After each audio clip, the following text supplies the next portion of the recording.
Morning students. So I welcome you once again for this video. So in this video we are going to see about punctuation marks. So already you have learned about this in your lower classes. Okay, so you should have at least some knowledge about punctuation marks. So let us have a brief overview. Okay children. So now what's punctuation again? So you should have a question mark there and you should know why we are using punctuation mark.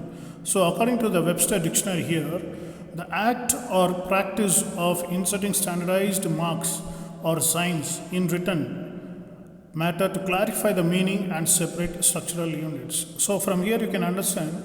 So when we write English language, we have some punctuation marks to give some pause, stress and stop wherever it is required and see that the structural unit is in a standardized manner of writing. So we use this punctuation marks.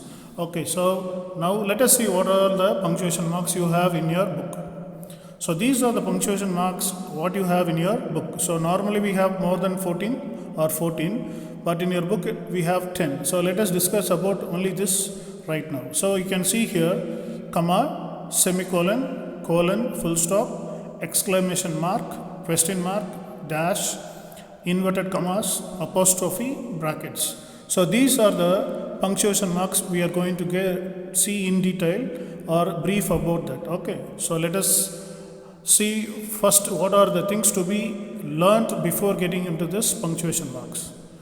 So we all know the basic rules of punctuation, right? However, this can become a tricky business in academic writing. When you have to insert quotations, reference correctly, use direct speech, etc. So when we use quotation or reference correctly, we use direct speech.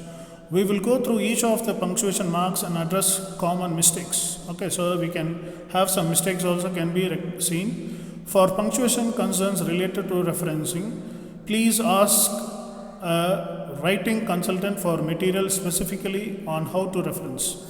And if you have trouble using punctuation in combining clauses, ask for material related to run-on sentences. So if you want a better clarification and if you want some more clarification or knowledge about punctuation, then we should have a better reference for this. Okay, so that is what I have given you clearly. So what is given in your book, rightly we can go through. And some more things.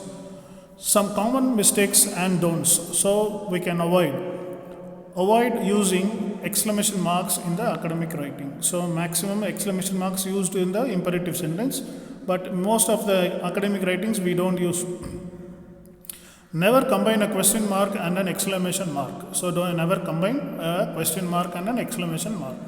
Or use multiple signs. Don't use multiple sign, that is punctuation marks. Avoid using ellipses at the end of your sentences. Only use this to indicate omission in quoting. So we use only this ellipsis only when we use some omission, that is something is missing in the quoting. Next one, don't use apostrophes to make plurals, for example the 1920s. So this is not the right way to use. Okay, so don't use plural, make plural for example. Next one, watch out for misplaced commas. So that is also very important. If you are uncertain, read your sentence out loud and see if there is a natural pause. So when you read a sentence loudly and see that it is okay to your ears, or if there is a natural pause, then it is okay. So avoid more using of misplaced commas. Next one, some things are okay to do on WhatsApp and Facebook. So in Facebook we message and WhatsApp we message.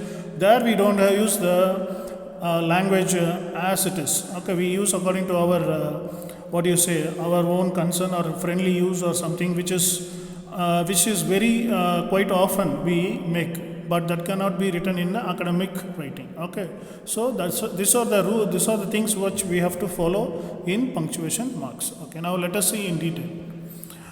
You may possess good language skills and know how to express yourself in language, but without the knowledge of punctuation marks, your skills, especially written, is incomplete. A piece of writing which does not include punctuation mark is difficult to read as compared to a piece of writing which carries proper punctuation marks at the right place. So this stanza will give clear indications to you children. Unless and otherwise you have proper punctuation marks in your writing skills, then the sentence what you write or what you create will not be as clear as the sentence which have proper punctuation marks at the right place. So these are the things we have to make a note of it and see that we follow that when you are writing in your academic writing. So now first we'll see common used pronunciation mark. First one we say comma. So you know how comma is written, and if you don't know, you can see the symbol clearly here. The comma is used to indicate a short pause. It is used. A short pause means when we read, we give some slight gap for words, phrases and clauses in a series. For example, Gandhiji, so there we give a slight pause. The father of the nation, so again a pause, died on 30th January. So that is again a pause, 1948. Then this is one example. Next one, when you address a person, for example, yes, sir. So we give some pause in between. The next one, to separate numbers, dates and address. For example, I was born on 9th August. Then we give a comma there.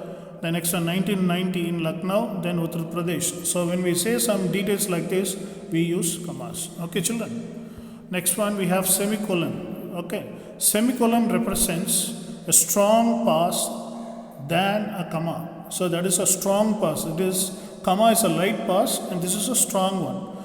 It is used to stress the close relationship between one sentence and another. So that is important.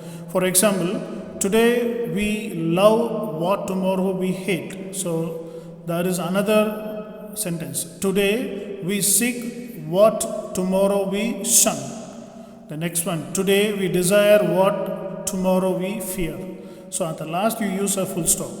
But before all that you can use a semicolon. So it is a strong pause. There should be a strong pause between the two sentences or the relationship between one sentence and another. Okay. The next one, colon. The colon is used to show that something is to follow. So here means it is to follow. There is something to be yet to follow after the sentence. So that is the reason we use colon. For example, the principal parts of verb in English are. So after that there is a colon. So that means there is something to be followed. The present tense, the past tense and past participle. So when there is something to be followed after the sentence, then we use colon. So you should have the difference between the comma, semicolon, colon right now. Next, full stop. So full stop, most of you know. The full stop is used to mark the end of the declarative or an imperative sentence. It represents the greatest pause. Greatest pause means we stop with that. Okay, then we continue with the next stanza. For example, Abhirami, we use a comma there. Suganya and Sudha are best friends. So we finish there. Everything is over. So that is what we say, the greatest pause. Okay. Then comes exclamation mark. So many of you know what is exclamation mark, but still the exclamation mark is used after interjunctions and after phrases and sentences expressing sudden emotion or wish. For example, alas, oh dear. So there we can use exclamation mark. Then question mark. Now obviously many of you would have seen this mark in your question papers. Question mark is used instead of the full stop after a direct question. So have you finished writing? So we have a question mark. So this is quite normal. Then next we have dash. The dash used to make an abrupt stop or change of thought. Abrupt stop or change of thought. For example, he has, you may not believe it failed. Okay, so this is abrupt stop means we have to stop sometime there and then continue. So for that we use this dash as possible. Then inverted commas. Inverted commas are used to enclose the exact words of a speaker or a quotation. Okay, so this is very important, you have to know. Inverted commas are used to enclose the exact words of a speaker. So maximum we use in direct speech. So I would rather die, he exclaimed, than join the oppressor of my country. Okay, I would rather die, he exclaimed, than join the oppressor of my country. So it is given in inverted commas. Okay, next one. Apostrophe used to indicate either possession, example, Harry's book, boy's coat, or the omission of letter or numbers, example, can't, his, 1st January, so 1999 you can write ours. So for there, the omission letters can be indicated by apostrophe. Then brackets, the last one is brackets or parenthesis. Each of a pair of marks used to enclose words or figures so as to separate them from the context. So we indicate they are little bit apart. So MS Dhoni, the former cricket captain, so we use this in the inverted, that is brackets, resigned from cricket. So from this we can have all the 10 punctuation marks related to your book is given and explained. I hope you would have understood all the punctuation marks, and the book back exercise related to this particular grammar content will be given as a PDF format to you in coming days. Okay children, bye.